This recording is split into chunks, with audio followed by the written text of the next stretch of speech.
Siempre digo que en este programa y en estos 138 capítulos que vamos llevando a cabo, yo aprendo mucho y aprendí mucho con nuestros invitados, con cada una de esas historias que fuimos conociendo, y han pasado muchas, obviamente. Y es por eso que vi por ahí, vieron que cuando uno empieza a bucear por internet puede encontrarse con cosas muy, pero muy interesantes.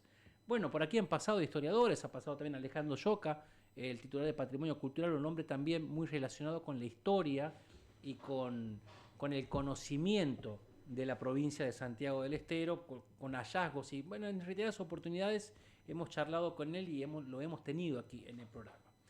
Y como les decía, les contaba, vi por ahí buceando en internet esto de este hombre, el Puka Abdulahad, Abraham Abdulahad, hijo de inmigrantes, que por ahí en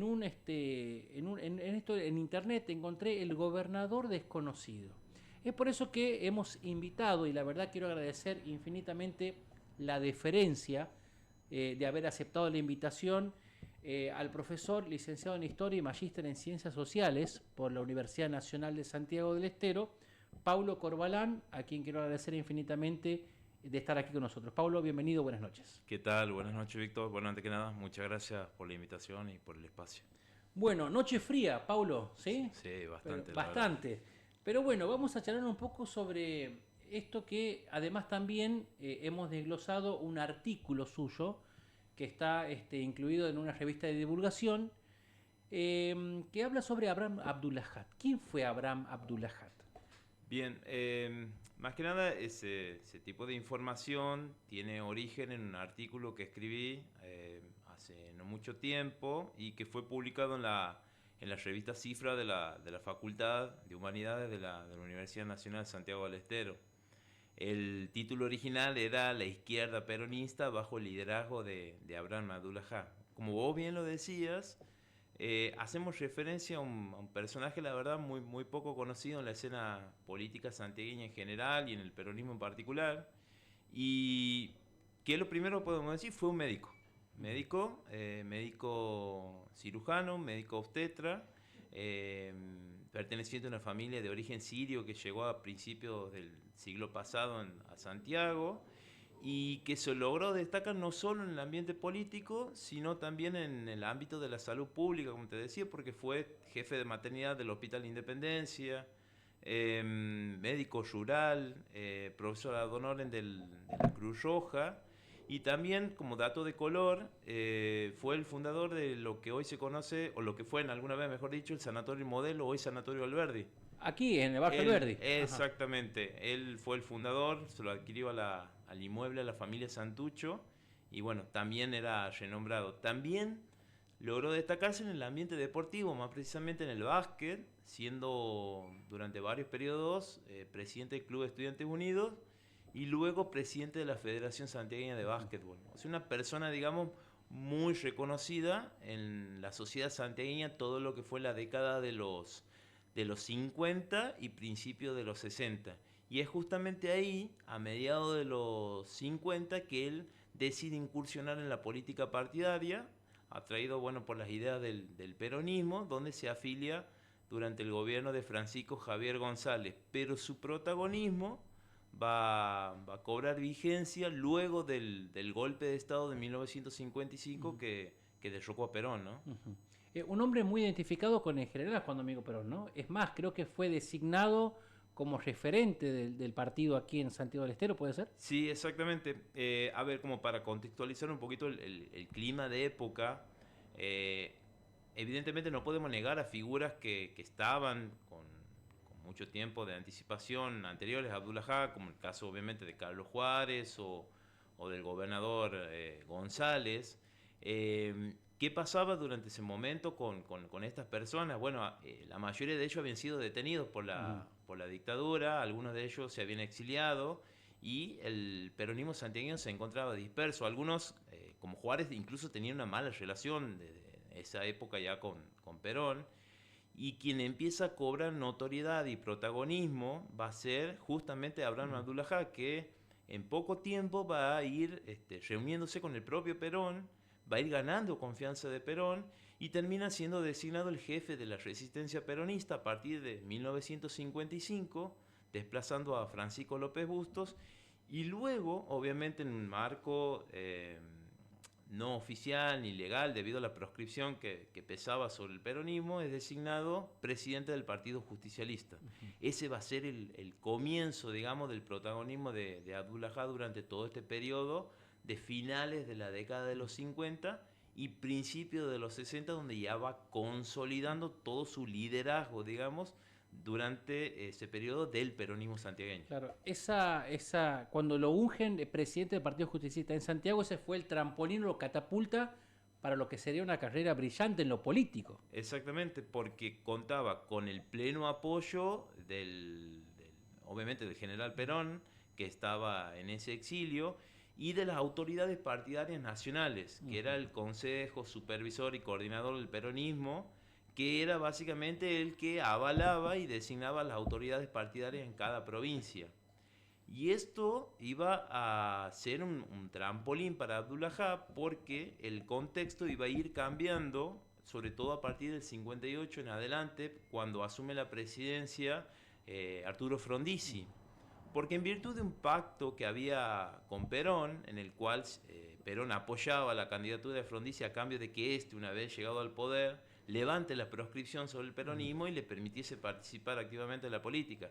Frondizi, ¿qué hace? Cumple parcialmente con ese acuerdo. Le permite participar al peronismo en esas elecciones, en posteriores elecciones, pero no se le permite la utilización de los símbolos partidarios. Y puntualmente en esas elecciones van a ser las elecciones a gobernador en varias provincias, convocadas para el 18 de marzo de 1962. ¿Por qué no sé? A ver, por todo el contexto que usted me está diciendo, Paulo, es como que Abdullah no trasciende, no se lo conoce hoy en día en la historia del peronismo y de la política en Santiago del Estero por una cuestión de que sí estaba avalado a nivel nacional, otro contexto histórico también, no existían celulares, no existían redes sociales, no existía internet, pero aquí es como era una proscripción interna dentro de Santiago para con el Puca Abdullah, como lo apodaban. Sí. ¿Sería algo así? Sí, hay muchas, por lo menos de mi parte he estado elaborando muchas teorías acerca de por qué ha estado omitido en la memoria histórica de la provincia Abdullah. Dicho sea de paso, el Puca es la forma en que fue conocido por un vocablo quichua que significa colorado, pero hace referencia a su fuerte carácter, digamos. Era un tipo de armas tomar. De armas tomar. Ajá. Y particularmente tiene que ver con el predominio que tuvo Juárez después, porque siempre caemos en eso de que Juárez gobernó 50 años, cuando no fue así. No fue así. Lo que conocemos nosotros como juarismo comenzó a consolidarse a partir de su segunda gobernación en el 73. Es más, durante todo este periodo, desde el 55 al 73, Juárez fue casi una figura de segundo plano, rivalizando con el propio Abdullah, quien detentaba el poder y los cargos más importantes dentro del Partido Justicialista santiagueño, ¿no? Incluso aquí es donde se marca una diferenciación bien marcada entre estos dos personajes o protagonistas. No solo en la lucha por el liderazgo en sí del peronismo santiagueño, sino también desde lo ideológico. Por eso es que utilizo el término izquierda peronista. Con la que se estaba identificado Abdullah. ¿Y Juárez?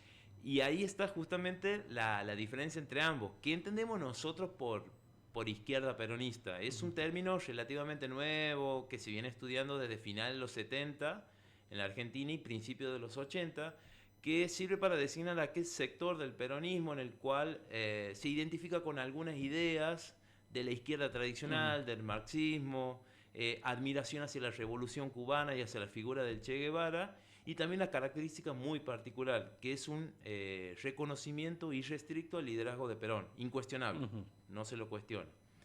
Y obviamente de combatir a los gobiernos de facto, incluso apoyando a la lucha armada, que son las agrupaciones que van a surgir durante ese periodo. Juárez, por otro lado, encabezado lo que fue el peronismo más conservador, adherido a lo que se conoció como el neoperonismo, que tenía como líder al por entonces dirigente gremial Augusto Timoteo Bandor. el número 1 de la Unión Obrera Metalúrgica. Él proponía un peronismo en el cual tenía que ponerse los pantalones largos, decía, y dejar de seguir el liderazgo de Perón y, obviamente, impulsar un nuevo liderazgo. Juárez estuvo en esa corriente. Y obviamente la disputa entre ambos era inevitable, esas dos tendencias. Juárez acusaba al sector y al propio Abdul-Lahá de ser un infiltrado marxista en el movimiento, un comunista, le decía vulgarmente, mientras que del lado de Abdul-Lahá, que tenía muchos adherentes en Santiago, que eran las dos vertientes más convocantes, lo catalogaban a Juárez de neoperonista o de traidor. Eran básicamente los términos que se utilizaban y se cruzaban entre ambos, ¿no? Fuerte, ¿no? Porque, Bastante. a ver, yo por ahí con lo que me está contando usted, diría a un Juárez como tibio, pero ellos ya iban un poco más, iban al Juárez traidor, Sí. a esas ideas. Incluso lo acusaban de colaboracionista de todas las dictaduras. Hay acusaciones solicitadas, ataques fuertísimos, ida y vuelta entre Abdul-Lahá y Juárez, que explota en esta época no tanto en lo que sería principio de los 60, sino a partir del 64 en adelante, es una situación donde no hay retorno. Ahí se marca una fractura, de hecho, ya del peronismo santiagueño entre estos dos dirigentes, Claro. ¿no? Además también en una época muy convulsionada, porque, a ver, se adherían a aquellas ideas de el marxismo de Fidel Castro, el comunismo, el Che Guevara, lo que pasaba en África también, un mundo convulsionado, geopolíticamente hablando, un mundo convulsionado. Sí, la verdad que sí, y bueno, obviamente Santiago, a pesar de, como dice muchos investigadores, al ocupar un lugar en la periferia de la periferia, como se le dice, no es una isla. Tarde o temprano ese tipo de acontecimientos terminan impactando en la provincia. Pero en el periodo en el cual Abdul-Lahá es consagrado candidato a gobernador, que nos referimos a lo que sería el 18 de marzo del 62, hay una especie de statu quo en el peronismo santiagueño, en donde no le conviene pelearse tanto ni al sector de Abdul-Lahá ni al sector de Juárez. Los dos necesitaban algo del otro. ¿Qué quiero decir con esto? Juárez tenía el único partido que había sido autorizado por la justicia electoral y tenía personalidad jurídica, que era el partido Tres Banderas. Tres Banderas es la opción del peronismo llevando al frente al doctor Robin Sayek. Esa es la segunda versión, ese es el nuevo partido Tres Banderas que aparece después. Pero el partido Tres Banderas, el original, estaba bajo la conducción de Carlos Juárez. Claro. El PJ, del cual era presidente Abdul-Lahá, no se podía presentar porque estaba proscripto, no se podía utilizar su nombre, las siglas, los símbolos partidarios. Entonces ahí interviene una negociación entre ambos. Abdul-Lahá necesita un partido y Juárez ofrece ese partido, pero a cambio de un lugar en la lista. Y es así que se sella un acuerdo en el cual Abdul-Lahá sería el candidato a gobernador, mientras que Juárez fue como candidato a diputado nacional en esas elecciones del 18 de marzo del 62, ¿no? Bien, y es electo Abdul-Lahá. Abdul-Lahá logra derrotar en las elecciones el radicalismo. Hay dos vertientes del radicalismo, Abdul-Lahá las derrota a las dos. ¿Y quiénes estaban al frente del radicalismo en ese momento? Benjamín Zavalía, que después fue gobernador, fue derrotado por Abdul-Lahá en esas elecciones. Bueno, obviamente Juárez también accede a lo que sería una banca de diputado nacional. Pero los acontecimientos a nivel nacional terminan impactando en Santiago del Estero. Las Fuerzas Armadas nunca iban a permitir que asuma el peronismo las gobernaciones. Para anticiparse a cualquier jugada o movida de las Fuerzas Armadas es que el presidente Frondizi decide intervenir todas las provincias donde triunfa el peronismo. Pasó también en Buenos Aires con Framini, un caso muy similar al de Abdul-Lahá aquí en Santiago, por lo que Abdul-Lahá no puede asumir la gobernación. Y ahí es cuando aparecen algunos datos de colores que hemos ido reconstruyendo a medida que conseguimos información y diversas fuentes, como que por ejemplo encabezó una marcha bastante numerosa con intención de tomar la Casa de Gobierno por la fuerza, dado que él sostenía que había sido elegido por el voto popular y le correspondía la entrega de la misma. O sea que ese hubiese sido como un primer santiagueñazo. Básicamente. Lo que pasa es que, bueno, esa marcha termina siendo reprimida duramente y se hace una toma simbólica en la casa del hermano, de uno de los hermanos de Abdul-Lahá, Raif Abdul-Lahá, pero que no se logra concretar. Ujú. Pero, sin embargo, esto marca un precedente de que para los medios de comunicación es el gobernador Abdul-Lahad. Lo mismo que en el caso de Buenos Aires fue también con Framini, Framini. ¿no? Eso quiere decir que Abdul-Lahad, en vez del gobernador desconocido, sería el gobernador que no fue. El gobernador no fue. El gobernador que no Y fue. ahí también hay un debate muy interesante, porque eso no es gobernador. Teóricamente ha sido elegido por la voluntad Claro. popular, por lo tanto es gobernador. Sin embargo, tal vez profundizado un poquito más yo en el análisis, al comparar los acontecimientos que, por ejemplo, se dieron en el caso de Buenos Aires. Durante la gobernación de Cafiero, por ejemplo, en los 80, ambas cámaras, porque tiene un sistema bicameral, la provincia de Buenos Aires, lo aprobó como gobernador oficialmente a Framini. Ya en los 80. En los 80 lo reconocieron, claro, porque fue elegido a través del voto popular. Situación que no se dio en Santiago del Estero. Santiago. Por lo tanto, hay un precedente jurídico, si quiere decir, en la cual se lo reconoce formalmente como gobernador, por más que no haya logrado asumir la gobernación, ¿no? Claro, imagínese, en los 80, gobierno de Juárez, no hubiese pasado lo mismo que pasó en la provincia de Buenos Aires con No, Cafiero, no. y proclamarlo gobernador, aunque sea electo por el pueblo, a Abdul-Lahad. No, Iba a obviamente ser ha imposible. sido enemigo Claro, íntimo. acérrimo. No, era imposible o impensado. Por ahí vos me preguntabas por qué no se conoce tanto. Y una tal vez de las características de los gobiernos de Juárez ha sido eliminar de la historia a aquellos rivales. Me pasó en un caso particular cuando realicé mi trabajo final de grado sobre el gobernador Iturre, y hay lugares donde prácticamente había desaparecido, digamos, su figura como político. Solo había algunas menciones, obviamente, Claro. como es algo tan reciente, pero hay lugares donde ha sido quitado de la historia santiagueña. Por Y ahí, galería de ex gobernadores, me imagino que no está. claro, en algunos no En estaba. algunos no Hay está. que bucear mucho, Claro. hay que recabar muchos datos. Me ha pasado con colegas de Buenos Aires, con colegas de Córdoba, que he podido reconstruir, digamos, tanto la figura de Iturri y mucho más la de Abdul-Lahad, más alejada en el tiempo, ¿no? Claro. ¿Qué hubiese sido de la historia de Santiago si no hubiese estado proscripto, no?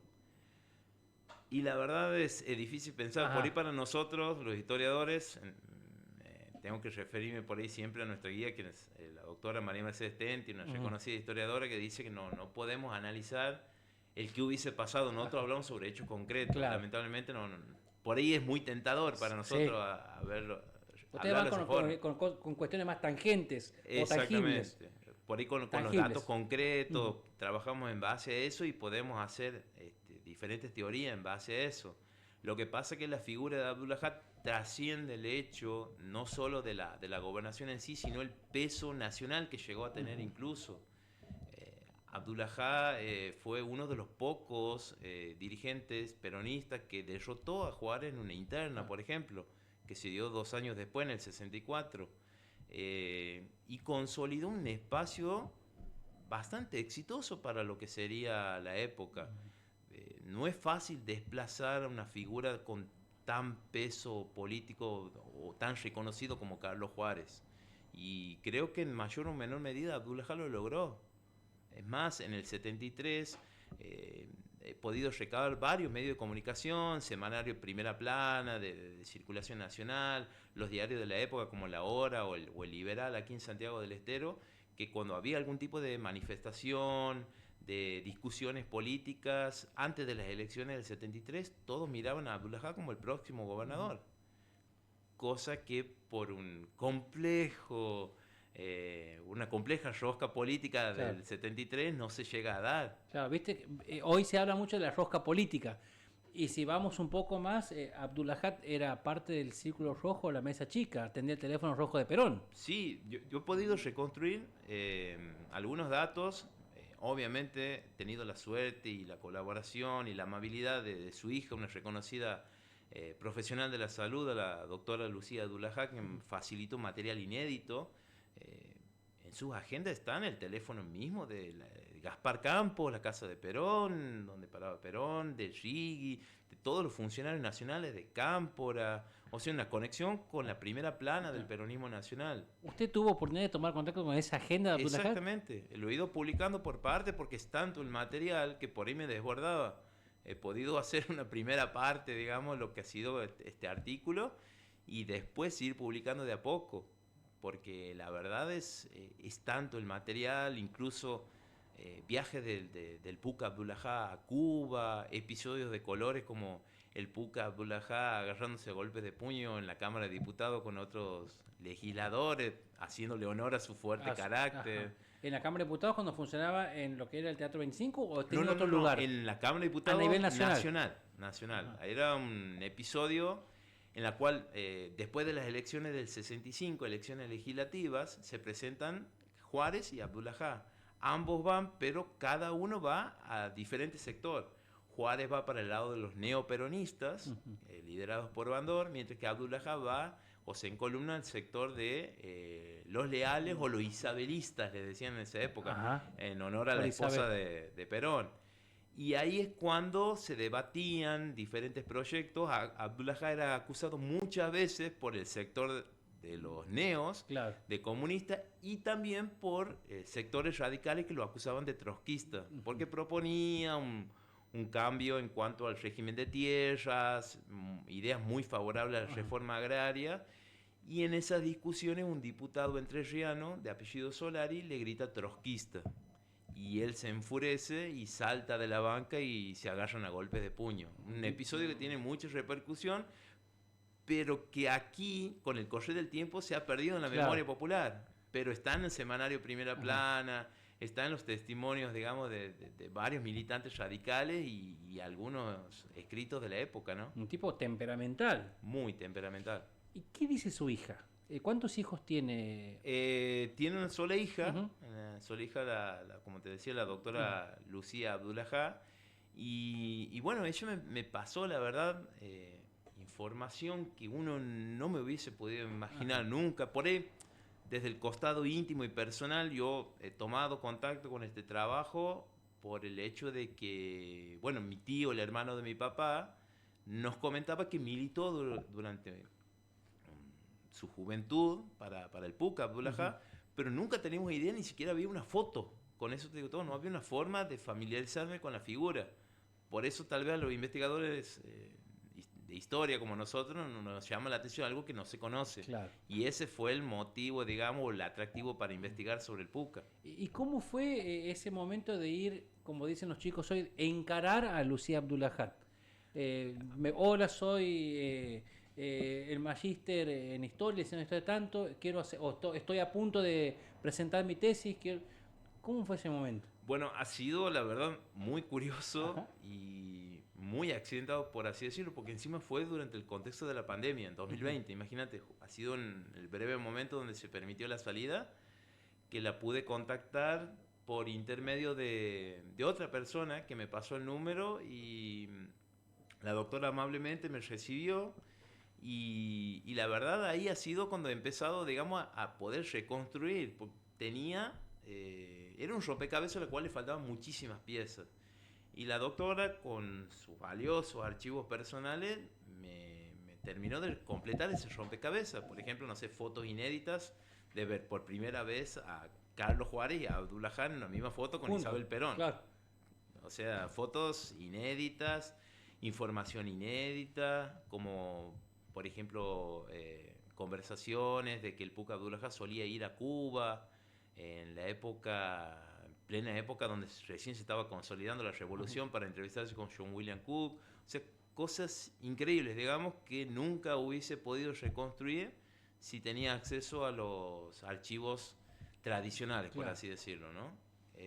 La verdad que eso ha sido apasionante, por así decirlo, poder encontrar este tipo de información. Usted fue por el lado B, digamos, por el lado más de tener una fuente inagotable de información como es su familia o su hija. Entonces, me imagino lo que atesora esa familia de Abraham Abdullaha. Sí, ellos mismos, la doctora misma me comentaba que su padre había caído en el olvido de la historia. No había ninguna mención, no había nada al respecto. Incluso si te tomas el trabajo de googlear su nombre, por lo menos la primera época, cuando no había nada escrito, te hablaba de el candidato peronista que ganó en las elecciones del 62 y nada más. No había ningún tipo de información, ni quién era, ni quién fue, hasta dónde llegó, digamos, su influencia en lo que sería el peronismo santiagueño. Y la verdad llama mucho la atención. Muy interesante. Bueno, la verdad, Paulo, me ha encantado, me encantó conocer esta parte de la historia de este Santiago, muchas veces desconocido para muchos, y conocer esto, muchos detalles y muchos datos súper interesantes que me imagino para un trabajo... Discúlpame, sí, hay un dato, discúlpame que te sí, por interrumpa, que favor. quería que no pase desapercibido. Fue uno de los dos santiagueños designados por Perón para acompañarlo en su retorno. Es un dato que te lo quería comentar y me lo había olvidado. Cuando Perón decide volver en noviembre del 72, retornar al país, designa a varios dirigentes de las diferentes provincias. Que tenían que viajar a España, A España a para Puerta volver. de Hierro. Exactamente, para retornar con él. Y por Santiago del Estero no es designado Carlos Juárez. Hay testimonio en el libro de Bonazo, en los testimonios de Juan Manuel Laval Medina, dicen literalmente Perón odiaba a Carlos Juárez, por eso después lo expulsa del peronismo. Y por lo tanto designa a Abraham Alpuca Abdullahá y a Ramón Enrique Moreno. Son esas las dos personas designadas para acompañar a Perón.